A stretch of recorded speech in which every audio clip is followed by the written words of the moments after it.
What's up everyone, Snips or Kello here, and this is actually the first YouTube video I've done for a very long time, and that's because of work and personal commitments and all of that. But without further ado, let's get into it. This video is going to be about Call of Duty WW2, and I've seen a lot of negativity directed towards Call World War 2. That's the best way to describe it. And I watched some of the videos. I don't reckon they're fair, but there is some points to it that I do agree with. And right now in front of me I have a list of 5 things that I reckon will either make or break the game. A lot of people have already made their minds up on it, and that's fair enough. I just thought I'd use this as my platform to get my ideas out there, my reasoning behind it. And as we go through the list, you'll see in the top left corner little snippets of video I use to justify my reasons, my 5 complaints, or whatever you want to call it. And the first one is the quit game. You'll see that on the top left now. In most Call of Duties, you press start, you scroll down, and you leave the game. Most of them give the option of, do you really want to quit? Yes, no, blah blah blah. But in this one, as you would have seen, it has got to go into the start menu and scroll across 4 or 5 times, then leave game. It's not. It might be implemented to stop rage quitting, stop people constantly leaving matches and that, but I find it an unnecessary part of the game. They've overcomplicated something that should be so simple. But that is just my opinion. All of these are based on my opinion. So yeah. So the next one is headquarters. Now, you'll see in the top left about now, where I'm just walking around it. I reckon headquarters was a very good idea, a very innovative idea. It does cause some problems, loading problems on launch. It's caused a lot of people not to be able to actually log on because it had such a demand on the system that it wasn't rectified right away. You can't even load into headquarters with other players. It only happened to me once on launch. You can now, and it's a good idea. It's not really a complaint, it's just something that I don't particularly reckon needed to be in Call of Duty, but it is a good idea. You have all your quartermasters, so your supply drops, collections and all that, orders, division, prestiges, multiply prestiges, which I reckon multiply prestige should have just been in the menu, not in headquarters. But as again, my opinion, it's another step forward. Then you got like all street training, 1v1 arena. I reckon it all works together pretty well, but it seems like an unnecessary step. But again, my opinion, and that can vary from person to person on personal preference and all of that. But I reckon it's lagged the game, it caused the game so much problems. And yeah, it's just one of those things I reckon was a unnecessary leap. But anyway, let's move on to the next one, which is also in the headquarters. And you'll see it in the top left now, is firing range. I reckon this is a good idea. Test out the weapons and all that. The only problem I really have with it is invite to shootouts, as you would have seen in the video I put in the top.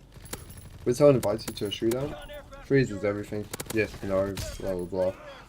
That's not so much of a problem. The problem is when, as you would have seen in that video as well, when you get invited about 4 or 5 times, and it just constantly freezes your game. You're trying to do something, frozen. And now I understand if you're on the manual side and you can't be invited, they won't allow you to.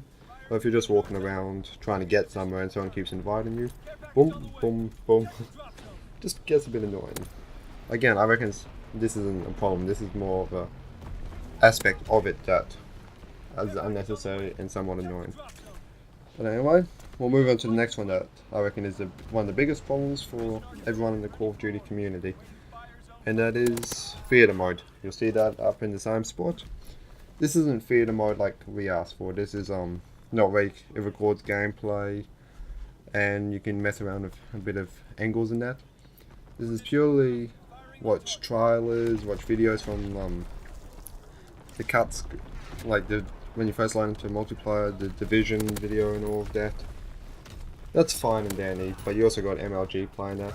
That's fine and dandy. It's not the theater that we wanted, but I reckon the live stream MLG and competitive gaming section should be more like Black Ops 3.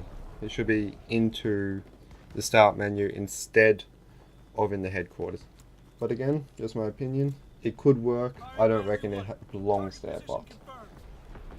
And now the last one is what annoys me the most.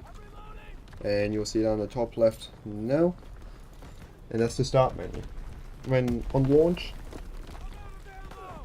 you load it straight into the headquarters. It had problems, like I said earlier, lag, can't load it in for other people. But the fact that it took you straight there was, I reckon, a good way to have the game. If they could fix the issues they had around it with that setup instead of how it is now where you have to load into it, press A. Like in traditional Call of Duty games, by traditional I mean the ones before World War II, you selected a game, so you just went in, press X, A, whatever it is on the PC, and you went to find a match. Here, Natural Instinct, press X for me because I'm a PS4 player, and it takes me straight into headquarters. And that won't be a problem if it was an instantaneous load. I know it's a large aspect, it's a more ambitious idea, but it's the load time that really annoys a lot of people. It just takes too long, a good 10-15 seconds depending. And yeah, I just reckon it's unnecessary, and it's like the quit game, the start menu. You gotta scroll for everything. So like orders and all that. And divisions. That isn't as annoying as the headquarters, but constantly loading in. But these are all been my opinions, and everyone has the right to their own opinion. I just thought I'll justify mine because of all the negative videos I've seen. Overall, I reckon it's a very solid game. They've put a lot of effort into it.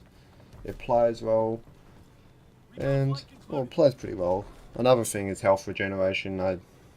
That's a topic for an entire video in itself, but I really don't like what they've done there.